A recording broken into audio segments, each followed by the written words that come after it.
Hello students, आप सभी का मेरे इस यूट्यूब चैनल में एक बार फिर स्वागत है। और आज के मैं इस वीडियो लेक्चर में 10वीं कक्षा का चैप्टर नंबर 5 टॉर्च बियरर्स का पार्ट नंबर 2 का पार्ट नंबर 2 लेकर के मौजूद हूँ। अर्थात जो पार्ट नंबर 2 है जिसमें गुरु नानक और मर्दाना के बारे में स्टोरी लिखी हुई है, उसका मैं भाग 1 पढ़ा दिया हूँ। आज उसका मैं पार्ट 2 लेकर के आया हूँ। इस पार्ट में आपका यह चैप्टर पूरी तरह से समाप्त हो जाएगा। स्टूडेंट्स, आगे बढ़ने से पहले हम थोड़ा सा आपको पार्ट 1 की स्टोरी बता दें कि गुरु नानक और मर्दाना अपनी यात्राओं के दौरान वे एक गांव में पहुंचे। गांव वाले मेहमानों का स्वागत न करने वाले थे, असभ्य थे। जबकि दूसरे गांव में पहुंचे तो वहां उन लोगों का स्वागत अच्छी तरह से किया गया। दोनों गांव वालों के लिए गुरु नानक ने 2 तरह का प्रार्थना किया। जो पहले गांव वाले थे अर्थात जो बुरे थे, उनके लिए गुरु नानक ने प्रार्थना किया कि इस गांव के लोग हमेशा हमेशा के लिए इसी गांव में बने रहें। जबकि दूसरे गांव के लोग जो गुरु नानक के साथ अच्छा व्यवहार किए, उनके लिए गुरु नानक ने यह प्रार्थना किया कि ये लोग इस गांव में न रहें बल्कि बिगड़ जाएं। यह बात गुरु नानक का जो शिष्य मर्दाना था उसको समझ में नहीं आई। उसने विरोध किया तो गुरु नानक ने उसको बताया कि जो अच्छाई है वह अगर एक जगह से दूसरी जगह चली जाए, बिखर जाए, तो वह अच्छी है। जबकि बुराई अगर है वह एक ही जगह पर स्थिर रहे तो वह जो है दूसरों के लिए घातक नहीं होती है। तो आइए स्टूडेंट्स आगे बढ़ते हैं। आगे देखें हमें कहाँ से पढ़ना है। आज हमें पढ़ना है all of us are well be citizen of our country. कहता है कि हम सभी इस देश के नागरिक हैं या बनने वाले हैं या हम भविष्य में बन जाएंगे भारत के नागरिक। बट लेकिन we have to make up our minds, लेकिन हमें यह सोचना होगा, हमें यह विचार करना होगा whether we are going to be good citizens or bad ones, कि क्या अच्छे नागरिक बनने जा रहे हैं या हम बुरे नागरिक बनने जा रहे हैं। वी हैव टू डिसाइड, हमें यह निर्णय करना होगा whether live such lifes that our country will be the better for our lifes and work, कि हम इस प्रकार की ज़िंदगी व्यतीत करेंगे, हम ऐसा अपनी लाइफ जिएंगे जिससे हमारा देश प्रभावित होगा, अर्थात जिससे हमारा देश बेटर होगा, अच्छा होगा हमारे रहने से, हमारे काम से, आर अथवा दवर से या बुरा होगा। हमें यह निर्णय करना है, हमें यह सोचना है। आप ऐसे कह सकते हैं अच्छा नागरिक बनाएगा वुड बी लाइक, कि हमारा देश किस प्रकार होगा if everyone lived and acted in just the same way, यहाँ पर रहने वाला उसी प्रकार से व्यवहार करे, उस प्रकार से सोचे जिस प्रकार से हम सोचते हैं, तो हमारे देश की स्थिति क्या होगी। आज शब्दों लेखक के कहने का मतलब है कि यह कल्पना करने का प्रयास करना चाहिए कि अगर यहाँ पर हर रहने वाला हर नागरिक सही व्यवहार करे और सही बनकर रहे तो देश की स्थिति में क्या होगा, देश हमारा कहाँ जाएगा। आप दूसरे तरह से भी आप सकते हैं कि यदि जैसा हम सोचते हैं वैसा ही अगर हर एक व्यक्ति अपने देश के बारे में सोचे तो सोचिए हमारे देश की स्थिति क्या होगी। देखें स्टूडेंट्स आगे क्या बताता है a chain is as strong as its weakest link. कहता है काफ़ी इम्पोर्टेंट है कि एक जंजीर उतनी ही मजबूत होती है जितनी कि उसकी सबसे कमज़ोर कड़ी, अर्थात किसी चेन की मजबूती उसकी कड़ी पर निर्भर करती है। ईच ऑफ, हम में से प्रत्येक अर्थात हम सभी जितने भी हैं, इज इन द चेन, हम इस चेन के क्या हैं, एक कड़ी हैं। वैसे कह सकते हैं कि हम अपने देश रूपी जंजीर की एक कड़ी की तरह हैं। जो हमारा देश है उसका तुलना चेन से किया गया है और देश के जो नागरिक हैं उनका तुलना कड़ी से किया गया है। दैट इज आवर कंट्री, जो हमारा देश है। इफ़ वी आर वीक, अगर हम कमज़ोर हैं, एंड पुअर सिटीजन्स, अगर हम कमज़ोर नागरिक हैं, then our country will suffer, तब हमारे देश को भुगतना पड़ेगा, कष्ट सहना पड़ेगा।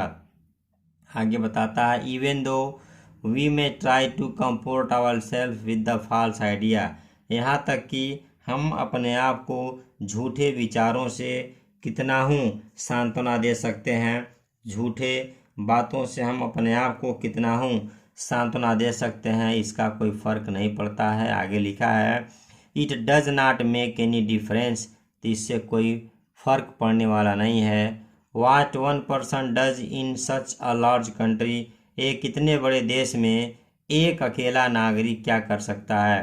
Where so many people live, जहाँ पर बहुत ढेर सारे लोग रहते हैं।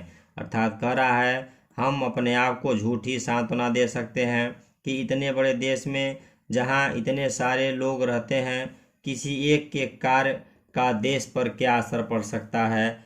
इतनी बड़ी पॉपुलेशन है हमारे देश की, इतने लोग हैं, अगर सब के सब एक तरह का सोच करके न काम करें, सब आलसी बने रहें, केवल एक ही अगर देश के लिए काम करें, तो सोचिए देश का क्या जो है सिचुएशन होगा।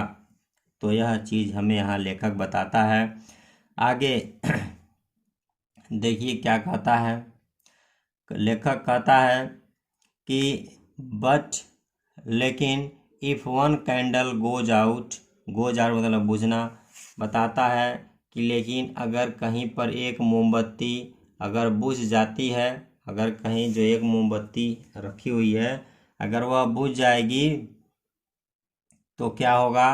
Then in that place there is darkness instead of light, तो उस स्थान पर प्रकाश के बजाय अंधेरा हो जाएगा। It is only when all candles burn brightly then the whole house will be full of light. लेखक बताता है कि पूरा घर प्रकाशमय तभी होगा जब सारी मोमबत्तियां तेज रोशनी के साथ जलेंगी। स्टूडेंट्स, मैं आपको इस पैसेज का हिंदी और अधिक जो है क्लियर करने के लिए एक स्टोरी आपको बता दूं कि किसी जगह पर कोई एक जो है कार्यक्रम हो रहा था, तो वहाँ पर यह निर्णय लिया गया कि कल जो है एक यहाँ पर खाने पीने का प्रोग्राम होगा। तो उसमें जो गांव के लोग थे, उस गांव में लोगों के पास जो है गाय और भैंस अधिक संख्या में थी। तो यह निर्णय लिया गया कि हम सभी लोग अपने अपने घर से अपने स्वेच्छा के अनुसार जितना हो सकेगा हम दूध जो है ला करके यहाँ जो ड्रम रखा रहेगा उसमें डाल देंगे और उसी से जो है भोजन बनेगा। सुबह के समय में जब एक व्यक्ति ने जो है दूध निकाला तो वह सोचा कि पूरे गांव वाले तो दूध ही ला करके ड्रम में डालेंगे, अगर मैं पानी डाल दूं तो क्या होगा, कोई पहचान थोड़ी न पाएगा। वैसे भी लगन का समय है, काफ़ी जो है महंगे दामों पर दूध बिक रहा है। तो उस व्यक्ति ने जो है दूध के जगह पर ड्रम में ला करके पानी डाल दिया। देखिए, इसको इत्तेफाक कहा जाता है। यह एक कहानी है, आपको समझाने के लिए बताया जा रहा है। यही जो है विचार, यही धारणा सभी के मस्तिष्क में उस गांव में आ गई और सभी लोगों ने दूध के जगह पर पानी डाल दिया, यह सोच करके कि मैं तो केवल पानी ही डाल रहा हूँ, बाकी गांव वाले तो दूध ही डालेंगे। लेकिन जब ड्रम खोला गया तो उस ड्रम से केवल पानी ही पानी निकला। तो स्टूडेंट्स, हमें यह सीख लेना चाहिए कि हम अपने घर के बारे में, अपने विद्यालय के बारे में, समाज के बारे में, देश के बारे में जिस प्रकार की विचार रखते हैं, जिस प्रकार की धारणा रखते हैं, यदि हर कोई हमारे देश का वैसा ही सोचे, वैसा ही करे, तो स्थिति क्या होगी।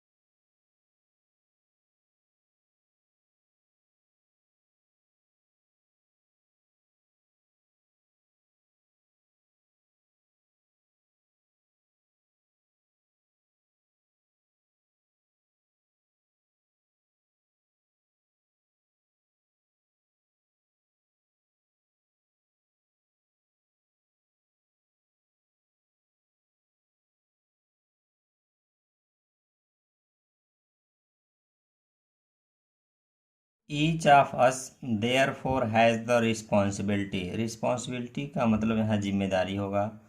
ऑफ बीइंग गुड सिटीजन, अच्छा नागरिक बनने का। कह रहा है हम सब की जिम्मेदारी बनती है कि हम सब एक अच्छे नागरिक बने। वी मस्ट सी, हमें यह अवश्य देखना चाहिए, दैट की आवर पार्टिकुलर मतलब होगा विशेष, link in the chain is not a weak one. कह रहा है कि हमें देखना होगा या हमें अवश्य देखना चाहिए कि जंजीर की कोई भी विशेष कड़ी कमज़ोर तो नहीं है। इसको और अधिक विस्तृत करने के लिए लेखक यहाँ पर एक स्टोरी बताता है। व्हेन जब द ओलंपिक गेम्स ओलंपिक खेल वर हेल्ड इन लंदन इन 1948, जब 1948 में ओलंपिक खेल आयोजित किए गए थे। A flame was carried to London, तो एक मशाल को लाया गया लंदन से। फ्राम ग्रीस, करा है यूनान से लंदन तक। वेयर, जहाँ the Olympic games used to be held, जहाँ ओलंपिक खेल होते रहे, आयोजित होते रहे। देखें, कहता है कि 1948 में जब लंदन में ओलंपिक खेल आयोजित किए गए थे तो ग्रीस से लंदन तक मशाल ले जाई गई थी, जहां पर पहले ओलंपिक खेलों का आयोजन किया जाता था। और देखें बता क्या रहा है कि कह रहा है where Olympic games used to be held in long times, बता रहा है जहाँ पर लॉन्ग एज, जहाँ पर ओलंपिक खेल लंबे समय से होता रहा। दिस फ्लेम वाज कैरीड, यह मशाल लाई गई बाई अ लॉन्ग रेले, रेले का मतलब होगा श्रृंखलाबद्ध, ऑफ रनर्स धावकों की, राइट अक्रॉस यूरोप। कह रहा है कि इस मशाल को पूरे यूरोप से धावकों की एक श्रृंखला द्वारा ले जाया गया था। आगे देखो और क्या कहता है। ईच रनर, प्रत्येक धावक, कैरिंग ला रहा था, ऑलाइटेड टॉर्च, जलती हुई मशाल, रैन फॉर अ सर्टेन डिस्टेंस, कुछ दूरी से दौड़ करके। कह रहा है कि हर धावक जलती मशाल लेकर उस स्थान तक जाता जहां पर एक नया धावक उसकी प्रतीक्षा कर रहा होता था। देखा यहाँ ऐसे देख सकते हैं कि each runner carrying lighted torch ran for a certain distance till he came to the place where a fresh runner was waiting for him. कर प्रत्येक धावक एक जलती हुई मशाल लेकर कुछ दूर दौड़ता था जहां पर एक नया धावक उसका इंतजार कर रहा होता था।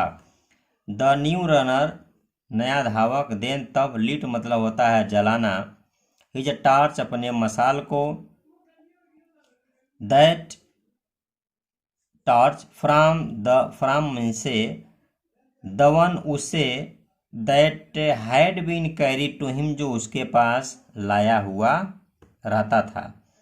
एज सुन एज, जो ही हैड डन दिस, वह इसे कर लेता था। ही सेट आउट मीन्स होगा रवाना होना, वह रवाना करता होता, प्रस्थान करता। To run with his lighted torch, अपनी जलती हुई मशाल के साथ। टू वेयर, जहाँ, the next runner was waiting, जहाँ एक नया धावक उसका इंतजार कर रहा होता। He had a fresh torch, उसके पास एक अपनी मशाल होती थी, एक नई मशाल होती थी। विच ही इन हिज टर्न, जो वह बदले में, lit it from the one brought to him, जो उसके पास ले करके आया होता था, अर्थात वह लाई गई मशाल से जलाता। एंड और, so from runner to runner, और इस प्रकार से एक धावक से दूसरे धावक तक। द फ्लेम वाज कैरीड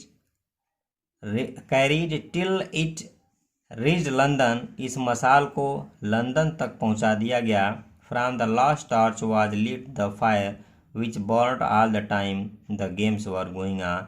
कह रहा है कि इस प्रकार से एक धावक से दूसरे धावक तक होती हुई मशाल लंदन तक पहुंच गई और आखिरी मशाल जो लास्ट टॉर्च थी उससे ओलंपिक मशाल को जलाया गया और तब तक जलती रही जब तक कि ओलंपिक खेल चलता रहा, ओलंपिक खेल होता रहा। यह टॉर्च इस प्रकार से हुई जैसे जितने दौड़ने वाले थे, रनर थे, धावक थे, उनको कुछ दूरी पर खड़ा कर दिया गया। जब एक उसमें से ग्रीस से मसाल लेकर के वह दौड़ करके चला। तो रास्ते में जो वह खड़ा था उसके पास आया, खड़ा व्यक्ति जो उसके पास आता था, जिसके पास जलती हुई मसाल होती थी, उससे अपने मसाल को जलाता और यह लेकर के दूसरे के पास दौड़ता। इस प्रकार से वह उसके पास जाता तो वह इसके द्वारा अपने मसाल को जलाता, फिर वह दौड़ करके तीसरे के पास जाता था। तो इस प्रकार से एक रनर के द्वारा दूसरे रनर तक होती हुई इस मसाल को लास्ट में पहुंचा दिया गया और फिर वहां ओलंपिक खेल चलता रहा। Although nothing was said about it, कह रहा है कि यद्यपि इसके बारे में कुछ कहा नहीं गया है, and no names were mentioned, और न ही किसी का नाम का वर्णन है, मेंशन्ड उल्लेख होना। एट वन प्लेस, एक जगह पर, देयर वाज एन एक्सीडेंट, एक जो है हादसा हो गई। वन रनर, एक धावक, when handing over he torch to a fresh runner, जब अपने टार्च को मसाल को दूसरे रनर को दे रहा था, लेट इट गो आउट, तो उस समय वह गलती से मसाल जो थी वह बुझ गई। How ashamed he must have been, वह कितना शर्मिंदगी महसूस किया होगा, उसे कितना अपने आप के ऊपर शर्म आई होगी। किस लिए शर्म आई होगी? He had let the flame go out, वह मसाल को बुझा दिया, उसकी वजह से मसाल बुझ गई। He had broken the chain, उसने उस श्रृंखला को तोड़ दिया। जो श्रृंखला ग्रीस से लंदन तक बनी हुई थी, उस मसाल को पहुंचाई जा रही थी, उसने उस लिंक को तोड़ दिया। और सोचिए कि उसको कितना वहाँ जो है अपने आप के ऊपर शर्मिंदगी महसूस आई होगी। तो स्टूडेंट्स, यहाँ जो है बताने का प्रयास लेखक जो है इस प्रकार से कर रहा है कि यदि हम ग्रुप में हैं, हमारे वजह से कहीं पर कोई दिक्कत होती है, तो वह जो है दिक्कत सभी के लिए होती है। तो हमें कोई इस प्रकार का काम नहीं करना चाहिए जिससे कि हमारे वजह से जितने भी लोग वहाँ अगल बगल हैं सबको परेशानी हो, सबको जो है समस्या हो। तो यह एक स्टोरी जो आपके टेक्स्ट बुक में दी गई थी, और एक स्टोरी मैं आपको दूध वाला सुनाया। इन दोनों स्टोरी से हम ग्रुप में हैं, जब तक हम अच्छे तरह से काम करते हैं तो उसका क्या फ़ायदा होता है यह आप बेहतर ढंग से समझ गए होंगे। ईच वन ऑफ अस, हम में से हर कोई, एज जब वी लीव स्कूल, जब हम विद्यालय से बाहर आते हैं, विद्यालय को छोड़ते हैं, has a flame to carry, तो हमारे पास एक ज्ञान रूपी मसाल होती है, which we have to pass on others, कह रहा है जिसे हम दूसरों को देना होता है, जिसे हम दूसरों को देना चाहते हैं, देने के लिए होता है। कहता है वी हैव बीन गिवन, हमें दिया गया रहता है, नॉलेज ज्ञान, एंड स्किल, कहता है और योग्यता दी गई रहती है, ज्ञान और योग्यता रहती है। These we pass on by using them in the service of our country, बता रहा है इन्हें हमें अपने देश की सेवा में उपयोग करते हुए आगे बढ़ना चाहिए। If we do not use them, अगर हम इनका प्रयोग नहीं करते हैं, इट मीन्स, तो इसका मतलब है, इसका तात्पर्य होता है दैट की we are letting the flame go out, को हम उस ज्ञान को, हम उस योग्यता को जो हमें दिया गया है, हम उसे बुझा दे रहे हैं। एंड और none of us wants to do that, और हम में से कोई भी जो है इस प्रकार का काम करना नहीं चाहेगा, कोई नहीं चाहेगा कि जो दिया गया है वह बुझ जाए। बट, लेकिन, if we are going to be able to keep alight the torch that has been given us, कह रहा है लेकिन हम इस मसाल को जलाकर रखने में कामयाब हो जाते हैं जो हमें दिया गया है, तो अगर हम उसे अपने पास रखते हैं, उसे हम अपने पास रखते हुए दूसरे को ज्ञान देने का काम करते हैं, तो आगे बताता है कि वी हैव टू नो, हमें यह जानना होगा, how to look after it, की लुक आफ्टर मीन्स देखभाल करना, हमें इस मसाल का, ज्ञान का किस प्रकार से देखभाल करना चाहिए। एंड और we have to train our self for citizenship, we have to know how to hold it as we run, और हमें यह अवश्य जानना चाहिए कि जब हम भागें तो भागते समय इसे सही ढंग से किस प्रकार से पकड़ा जाना चाहिए।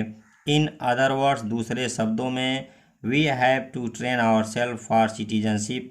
कह रहा है हमें स्वयं को नागरिकता एंड और for service of our country, और अपने देश के प्रति शिक्षित करना चाहिए, प्रशिक्षित करना चाहिए। स्टूडेंट्स, इस प्रकार से आपका यह जो है टॉर्च बियरर्स का पार्ट नंबर 2 पूरी तरह से समाप्त हुआ। आई होप कि आप बेहतर ढंग से समझ गए होंगे। मेरे चैनल पर हाई स्कूल का प्रोज लगभग समाप्त है, केवल एक चैप्टर बचा हुआ है, वह भी जल्द ही आपका समाप्त हो जाएगा। तो स्टूडेंट्स, यदि आपको लगता है कि मेरे चैनल से आपको कुछ सीख मिलता है, यदि आपको लगता है कि मैं आपके लिए परिश्रम करके वीडियो बनाता हूँ, यदि आपको लगता है कि आपको मेरे चैनल से कुछ ज्ञान मिल रहा है, थोड़ी बहुत जानकारी आपको यहाँ से मिल रही है, तो आप मेरे चैनल को सब्सक्राइब ज़रूर करें और बेल आइकन को प्रेस करना न भूलें, जिससे कि रोज़ आने वाले वीडियोस का नोटिफिकेशन आपको मिलता रहे और आप मेरे चैनल के माध्यम से बेहतर ढंग से तैयारी करते रहें। तो स्टूडेंट्स, आज के वीडियो में बस इतना ही। फिर हम नए वीडियो में नए लेसन के साथ कल हाजिर होते हैं। तब तक के लिए अलविदा।